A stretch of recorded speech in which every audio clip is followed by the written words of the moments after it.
And నేను ఆ జర్నీలో నేను చాలా ఫేస్ అయ్యాను. అంటే టిక్‌టాక్స్ చేస్తూ, ఇన్‌స్టాగ్రాము, ఇప్పుడు ఒక సైడ్ క్యారెక్టర్, ఒక కమెడియన్ రోల్, ఒక మంచి ఫ్రెండ్ రోల్ చేస్తున్నాను.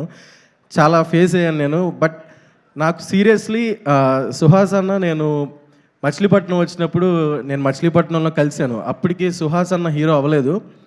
నార్మల్ ఒక ఆర్టిస్ట్ నాలాగే సైడ్ క్యారెక్టర్ చేస్తున్నారు అప్పుడు.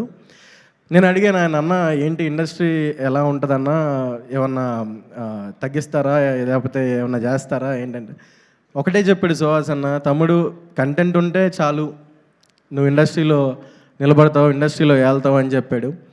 సో నేను సుహాస్ అన్న ఫిలిం మన కలర్ ఫోటో చూశాక నాకు చెప్పింది కాదు, చెప్పింది ఆయన చేసి చూపించాడు అనిపించింది. Really hats off to you అన్న. ఒకటి మాత్రం నేను చెప్తానండి, నేను ఒక యూట్యూబర్గా నేను రోజుకి ఎన్నో నెగిటివ్ కామెంట్స్ చూస్తూ ఉంటా. తిడతారు, అమ్మల్ని తిడతారు, అక్కల్ని తిడతారు. బట్ ఎలా అంటే చాలా హట్టింగ్గా ఉంటుంది కొన్నిసార్లు. అరే ఎందుకు వచ్చాము అనిపిస్తుంది. బట్ సుహాస్ అన్నని చూస్తే ఎన్ని నెగిటివ్ కామెంట్స్ వచ్చినా సరే, ఇదివరకు ఉండేదేమో అండి, నాకు తెలియదు. నేను ఇండస్ట్రీలో అంత పెద్ద వ్యక్తినేం కాదు, నేను ఇప్పుడిప్పుడే వస్తున్నాను. అలీ గారు, నేను చాలా చిన్నోడిని, ఇలా మాట్లాడచ్చో మాట్లాడకూడదో నాకు తెలియదు. ఐఎమ్ సారీ ఎవరైనా హర్ట్ అయితే. అంటే ఇండస్ట్రీకి రావాలంటే హైట్గా ఉండాలి, లేకపోతే మంచి ఫిజిక్ ఉండాలి, మంచి పర్సనాలిటీ ఉండాలి, మంచి బ్యాక్గ్రౌండ్ ఉండాలి అని చాలామంది చెప్తారు. బట్ సుహాస్ అన్న, యూ ప్రూవ్డ్ ఇట్ రాంగ్. మన గులాబ్ జాముల్లో దమ్ముంటే ఇండస్ట్రీని ఏలొచ్చు అనే దానికి నువ్వు నిజంగా అది హ్యాట్స్ ఆఫ్ టు యూ అన్న, హ్యాట్స్ ఆఫ్ టు యూ. ఇప్పుడు చప్పట్లు కొట్టచ్చండి.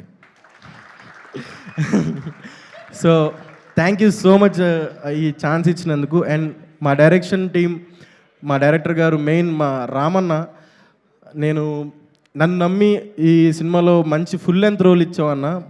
పర్లేదండి, కొంచెం మాట్లాడొచ్చా, వెళ్ళిపోవచ్చు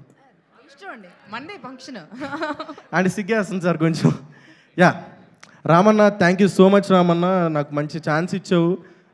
ఈ సినిమాతో నాకు మంచి బ్రేక్ రావాలని నేను కోరుకున్నా. అండ్ మా బ్యూటిఫుల్ హీరోయిన్ మాల్విక మనోజ్ గారికి, మీకు మేము పెద్ద ఫ్యాన్స్ అండి. జో సినిమా చూసి, ఈ సినిమా చూసి మీకు ఇంకా పెద్ద ఫ్యాన్స్ రావాలి. మీరు కుర్రోళ్ళ గుండెల్లో నిద్రపోవాలని కోరుకుంటున్నాను.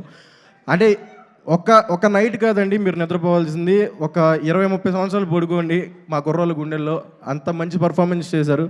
ఆఫ్ స్క్రీన్ ఏదో అనుకున్నాను, కానీ ఆన్ స్క్రీన్ చూసినప్పుడు దిమ్మ తిరిగిపోయింది మేడం. సూపర్. అండ్ మన చెప్తానండి ఆగనే, మా ఎడిటర్ గారు, మా డిఓపి మణికందన్ అన్న, మా రతన్ గారు బ్యూటిఫుల్ మ్యూజిక్ ఇచ్చారు. అందరూ చాలా కష్టపడ్డారండి. సుహాస్ అన్న చేసే సినిమాల్లో దమ్ము ఉంటుందండి. దమ్ము లేని వాళ్ళు చాలా చేస్తున్నారు, మీరు ఎంకరేజ్ చేస్తున్నారు. బట్ దమ్మున్న సినిమాని, దమ్మున్న సుహాస్ అన్న లాంటి మనుషుల్ని ఎంకరేజ్ చేయబోతున్నందుకు మా ఓబామా అయోరామా సినిమా మీరందరూ థియేటర్కి వెళ్ళి దాన్ని చూసి సుహాస్ అన్నకి, మాకు, మా లాంటి చిన్న ఆర్టిస్టులందరికీ కూడా మీరు లైఫ్ ఇవ్వాలని కోరుకుంటున్నాను. థ్యాంక్ యూ సో మచ్ అండి. Thank you so much. Bore కొట్టించండి.